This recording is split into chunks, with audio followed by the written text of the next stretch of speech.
এবার নদিয়া কৃষ্ণগঞ্জে লক্ষ্মী ছেলের খোঁজ। লক্ষ্মীর ভান্ডারের টাকা অন্যের অ্যাকাউন্টে 5 বছর ধরে টাকা ঢোকার অভিযোগ। প্রাপক অঞ্জনা বিশ্বাসের বঞ্চনার দাবি। সুফল বিশ্বাসের অ্যাকাউন্টে টাকা যাওয়ার অভিযোগ উঠেছে। বিষয়টি সামনে আনে বিজেপি যুব মোর্চা।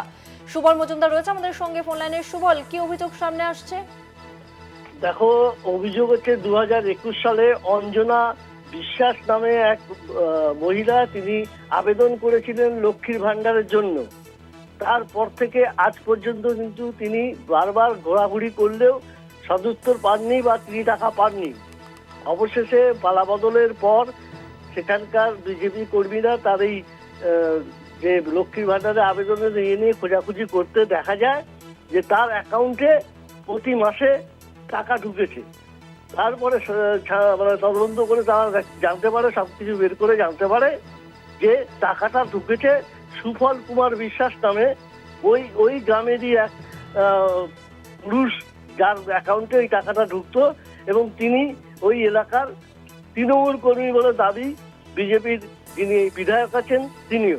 এরপরে ওই মহিলাকে সঙ্গে নিয়ে কৃষ্ণগঞ্জ বিডিও অফিসে গিয়ে একটি লিখিত অভিযোগ দায়ের করেন। সঙ্গে ছিলেন বিধায়ক সুকান্ত বিশ্বাস।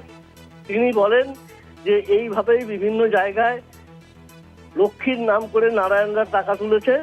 এটা একটা তার জ্বলন্ত প্রমাণ, এবং এই কারণেই এই 12 পাতা বা 13 পাতার যে ফর্ম, এই জন্যেই কিন্তু এটা জরুরি ছিল। এবং এই ঘটনার তদন্ত করে এইভাবে যে টাকা নিয়েছে তার টাকা ফেরত দিতে হবে এবং প্রয়োজনে আইনানুগ ব্যবস্থা নিতে হবে। ধন্যবাদ সুবল।